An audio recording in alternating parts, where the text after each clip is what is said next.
Naimbitahan akong mag-training for closing shift. Pero bago ang lahat, kailangan ko munang maglinis ng bahay. Dahil tignan nyo naman, ang dami na namang kalat. Hello, hi mga nay! For today's video, napakarami ko na naman ng tupiin. Sinipag na naman kasi ng very light sa paglalaba. Pero alam nyo na, tinamad magtupi.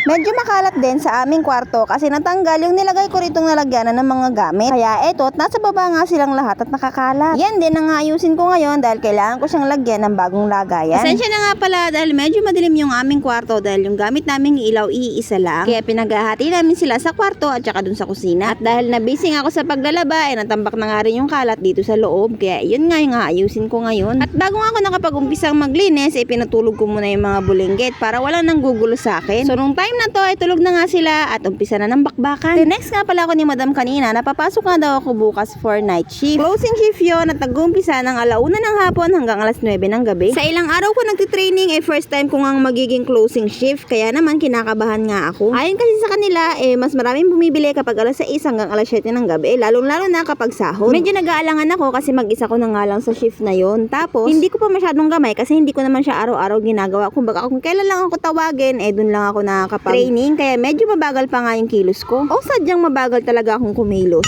Anyway, nilabas ko nga muna pala lahat ng mga gamit dito para mailagay ko itong lamesa na paglalagyan nga ng ibang mga gamit. Minalisan ko na nga rin pala yung sahig dahil medyo maraming alikabok. Nakikita nyo naman, no? Nagliliparan sa camera, diba?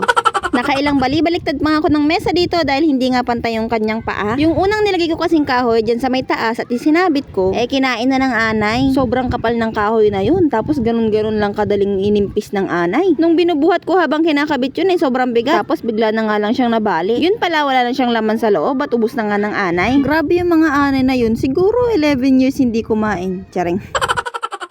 Nung nailagay at naayos ko nga pala yung mesa, unti-unti ko na nga rin binabalik dito yung mga gamit na nilabas ko kanina. Wala rin naman kasi akong ibang paglalagyan ko dito sa ilalim ng lamesa. Buti na nga lang meron kaming available na mesa, kundi wala talaga akong paglalagyan at kakalat lang talaga yung mga gamit dito sa sahig. And sakto 12 midnight natapos ko nga yung aking ligpitin. At kinabukasan ko na nga lang gagawin yung iba at talagang hindi na kaya, inaantok na. Pinilit ko na nga lang itong tapusin dahil ayoko na nga siyang gawin bukas. Syempre para iba naman yung gagawin ko bukas, diba? Hindi pa ako satisfied dyan, pero sa ngayon ayos na muna yan. At least ang importante maayos siya at hindi gulo-gulo. And then fast forward kinabukasan inumpisahan ko na nga rin yung paglilinis dito sa kwarto. Syempre kagabi hindi ko naman siya malilinisan dahil oras na nga ng pagtulog at tulog na yung mga bulinggit. Kaya naman pagkagising nila at pagkaligpit ni Kuya Vilt ng higaan nila inumpisahan ko na nga rin yung paglilinis. Naligo na nga pala muna ako kasi nga ang aga-aga pa lang sobrang init na. Baka kasi kapag mamaya pa ako maligo hindi nga ako makakaligo dahil pagod na. Nanghiram nga muna ako ng masipag na walis kila mama dahil hindi pa nga kami makabili ng sarili naming walis. Yan nga palang parang buhangin naiiwan yan galing sa foam namin. Hanggang ngayon hindi ko pa nga rin mapalitan ng linoleum itong aming sapin. Tolda pa nga rin siya. Pero okay lang kasi kahit pa paano sumusurvive pa naman. Kita nyo naman ng mga time na to hindi pa naaayos yun sa may labas namin at dito pa lang sa loob yun naaayos. At yung mga nilagay kong una na tinahi ko lalagyan ko nga ng mga punda kasi pag hindi ko nilagyan mapupuno na naman nga ng libag ng mga paa ng mga bata. Madalas kasi kapag galing nila sa labas dito nga sila dumidiretso at humihiga. Sana kung yung higang katawan lang yung higa nila kasama pati paa, minsan umaapak, tumatalon-talon pa. Hay nako.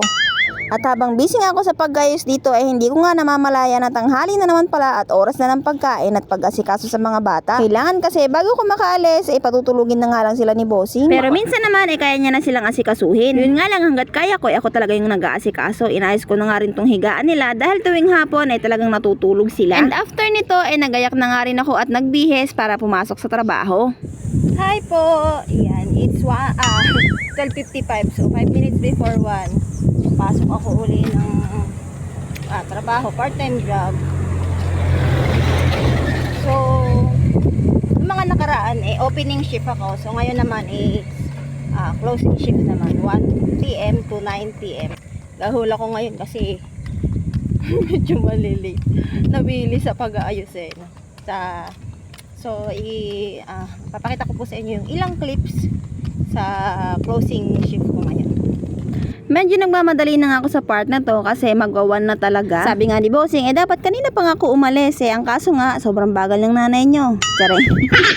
Nabili kasi sa pag-aayos kaya hindi na naisip yung oras. Diyos mio. Anyway, hindi ko nga pala pwedeng ipakita lahat ng mga video about sa ginagawa namin dito kaya clips lang nga yung kinukuha ko. Fried chicken nga pala yung paninda namin dito tapos roasted chicken. Free na rin yung merienda namin dito at saka isang meal. Kapag opening shift ka, libre na yung tanghalian mo. Kapag naman closing shift ka, libre na nga yung hapunan mo. At eto nga yung merienda namin halo-halo. Mukha lang malungkot yung nanay nyo pero yung totoo, nahihiya talaga akong mag-video dyan pero sabi ko sa isip ko kailangan mong mag-video para sa content. Hindi na nga pala ako nakakuha ng ibang clip dahil busy na. Fast forward, kinagabihan ay sinundo nga ako ni Bossing at saka ni Kuya Von. Nag-uwi nga rin pala ako ng paninda nila Madam na upo at ibebenta ko nga siya sa amin. 7 pieces yung pinadala sa akin kasi ito na lang yung natira sa tindahan nila. 15 pesos yung bigay bawat isa at 20 pesos ko nga siya binibenta. At dito pa nga lang sa pinagbilihan ni Bossing ng chicharon may bumili na nga si Kuyang vendor ng isa. Sabi nila ibenta ko nga ng 25 pesos para nga meron akong 10 piso. Pero mas madali kasi siyang ma-dispose kapag ka mas mura yung benta mo, diba? At dahil gabi na nga kami, akala ko tulog na si Bunso pero gising pa pala. Pipiling may laruan. Gising ka pa? Bukas ng tinapay. Uy, masarap yan ah.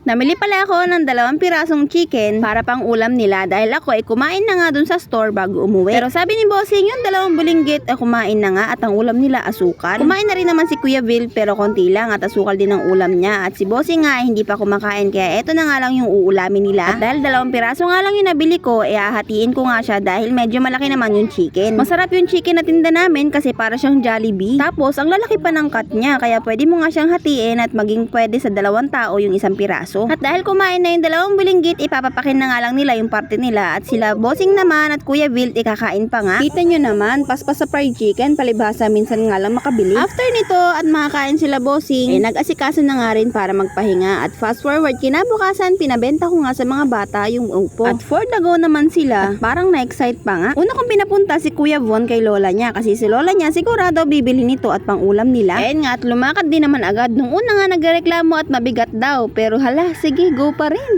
Sigaw! Upo! Maya-maya lang bumalik na nga rin si Kuya Von at may dala-dala nga 100. At tuwang-tuwa dahil binili nga daw ni lola niya yung 2 upo. Yung mga natira naman pinabenta ko kay Kuya Vil doon sa mga kabahayan sa baba namin at kasama rin niya si Kuya Von magbenta.